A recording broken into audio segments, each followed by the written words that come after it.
लाख से ज्यादा टेस्टिंग हो रही है यह फैसिलिटी है। और अब मैं आत्मनिर्भर भारत की बात कर रहा हूं। यह आत्मनिर्भर भारत का मोदी जी का कॉन्फिडेंस देखिए आप। जब कोविड लगा तो हमारे यहां पर्सनल प्रोटेक्शन इक्विपमेंट विदेश से आता था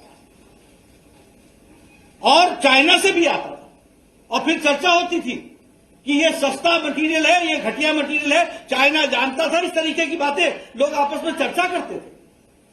मोदी जी ने देश के उद्यमियों को जगाया और कोविड के लॉकडाउन के उठने से पहले 4.5 लाख पर्सनल प्रोटेक्शन इक्विपमेंट प्रतिदिन बनाने की कैपेसिटी भारत ने पैदा कर ली। ये हमको समझना चाहिए। 4,50,000 करोड़ का पर डे के हिसाब से पीपीई किट बनता है। आजकल एक हॉस्पिटल में एंट्री करने वाला भी पीपीई किट पहन करके आज जा रहा है, क्योंकि 4,50,000 पर्सनल प्रोटेक्शन इक्विपमेंट यह देश पैदा कर रहा है पर डे। इतना ही नहीं, वेंटिलेटर्स प्रधानमंत्री जी ने पीएम केयर फंड से 2,000 करोड़ रुपए दिए और कहा कि पीएम केयर फंड में वेंटिलेटर्स खरीदो। देश के उद्यमियों को जगाया। आज हम बड़े गौरव के साथ कह सकते हैं कि इस देश में बनने वाले 3 लाख वेंटिलेटर्स बने हैं और 3 लाख वेंटिलेटर्स ऑपरेटिव हुए हैं। ये हमको समझना चाहिए।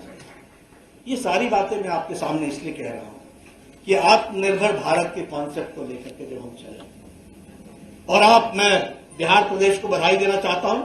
आपने मोदी जी के मंत्र को बहुत जल्दी पकड़ा और आपने आत्मनिर्भर बिहार की यात्रा को शुरू किया है। ये आत्मनिर्भर बिहार की यात्रा बिहार की तस्वीर भी बदलेगा, तकदीर भी बदलेगा और बिहार को मुख्य धारा में आगे लाकर के खड़ा करेगा। इस बात को हमको समझना चाहिए।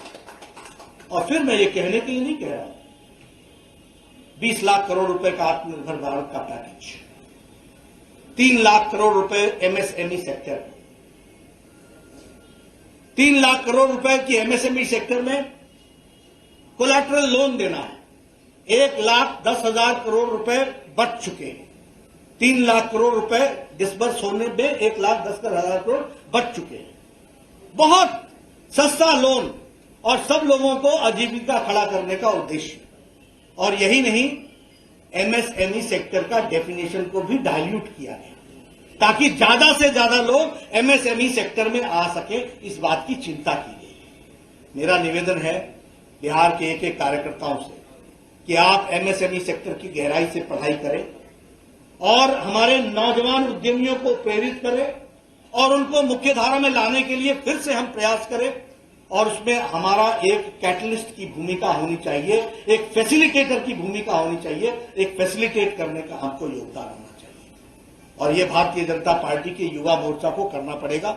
मैं आग्रह करूंगा कि युवा मोर्चा इस काम को अपने हाथ में ले।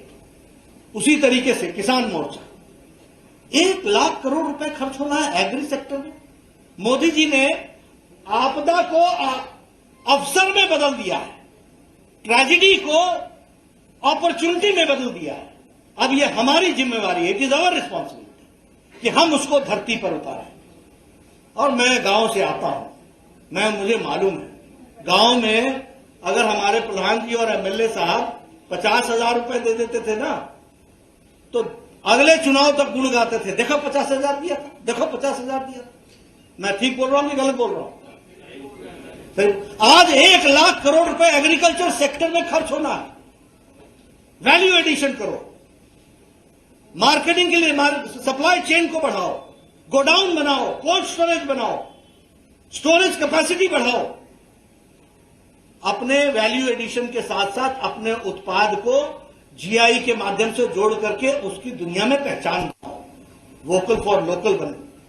इस काम को करने की आवश्यकता है और इसलिए मैं चाहूंगा कि बिहार का एक भी फार्मर्स प्रोड्यूसर्स ऑर्गेनाइजेशन एफपीओ जो बने, उसमें भारतीय जनता पार्टी के कार्यकर्ता पूरी तत्परता से लगे ताकि वह तय कर सके कि उनके इलाके में गांव की तस्वीर कैसे बदले।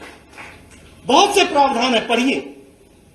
सड़क कैसे बनेगी, हमारा प्रोड्यूस